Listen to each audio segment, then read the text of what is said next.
The iPhone 6s may look identical to last year's iPhone 6, but it's not the same phone. As with previous S models, Apple put most of the changes on the inside, and you know what that means. I'm Bill Detweiler, and this is Cracking Open.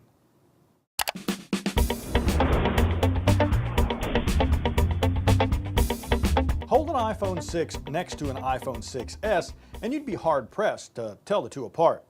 Like the previous model, the 6s measures 5.4 inches tall and 2.64 inches wide.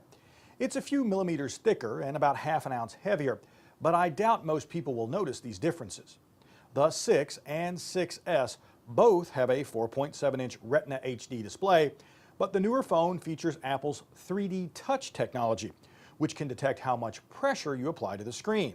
And perhaps this is why Apple covered the 6s's display with a new kind of chemically strengthened glass.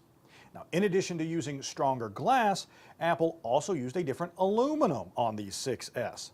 Instead of using a Series 6000 alloy, as they did on the iPhone 6, Apple built the 6s's body out of a more rigid Series 7000 aluminum alloy. So hopefully we won't see any Bendgate stories about the 6s. Now that we've looked at the phone's outside, it's time to break out our tools and take a look at the inside. To crack open the iPhone 6s, I removed the two pentalobe screws located along the bottom edge and then used our handy opening tool to pop loose the display. Now, with the front panel open, the first thing we're going to do is remove several metal plates which cover connectors for the battery, front panel, and other components. We'll then disconnect the battery and remove the front panel. Now, the overall hardware layout is the same as on the iPhone 6. There's a speaker and lightning connector assembly at the bottom, battery along the left side, motherboard along the right, and the camera assembly at the top. One change we can see, however, is Apple's new Taptic engine. Sitting below the battery, it replaces the older phone's vibration mechanism and is slightly larger, which means the speaker next to it needed to be just a bit smaller. Also smaller, at least in terms of capacity, is the 6s's battery, which is rated at 1,715 milliamp hours compared to the 6s's 1,810 milliamp hours.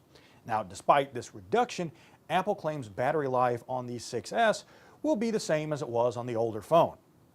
Turning our attention to the new front panel assembly, we find the new 3D Touch display, a 5-megapixel FaceTime camera, which is an upgrade over the older phone's 1.2-megapixel unit, sensors, an earpiece speaker, and the improved home button. While I would usually remove the battery as part of our teardown, I'm going to leave it in place as I remove the other components. Now, this will keep me from having to glue it back in later. Now, the first component to come out is the new iSight camera, which has been upgraded to 12 megapixels and can now shoot 4K video at 30 frames a second.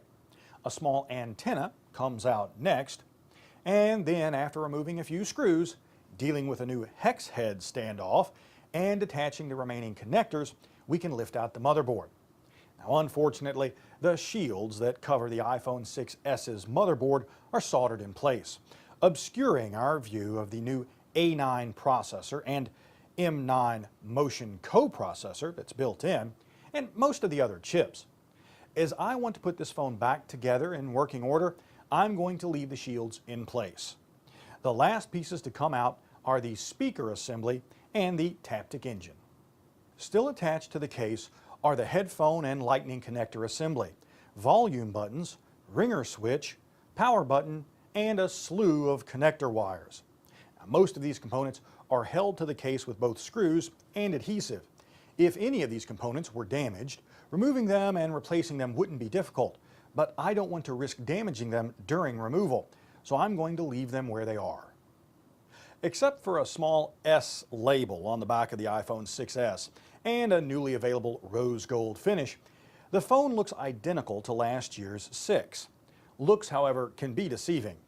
Apple packed lots of new tech into the iPhone 6s, and if you're still using a 5 or a 5S, and maybe even a 6, I would definitely think about upgrading.